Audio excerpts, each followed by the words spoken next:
Global summit add ఖర్చు 30 కోట్ల రూపాయలు. రాష్ట్ర ప్రభుత్వం నిర్వహించిన 2 రోజుల గ్లోబల్ సమిట్ కు పబ్లిసిటీ కోసం 30 కోట్ల రూపాయలు ఖర్చయింది.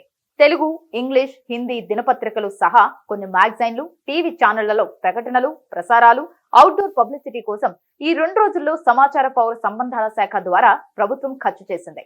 ఇందులో 3 వంతు పత్రికలకే వెచ్చించినట్లు ఆ శాఖ వర్గాల సమాచారం. స్మాల్, మీడియం, బిగ్ న్యూస్ పేపర్లకు 15.5 కోట్ల రూపాయలు, 5 మ్యాగజైన్లకు 1.1 కోట్ల రూపాయల చొప్పున యాడ్లిచ్చింది.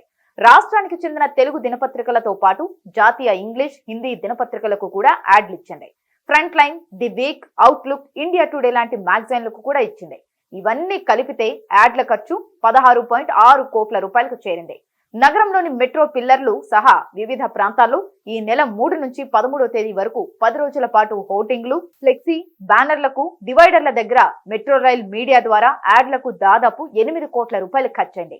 టీవీ ఛానళ్లకు ఈ నెల 5వ తేదీ నుంచి 9వ తేదీ వరకు 5 రోజుల పాటు యాడ్ ఫిల్మ్స్ రూపంలో 2.38 కోట్ల రూపాయలు ఖర్చయింది.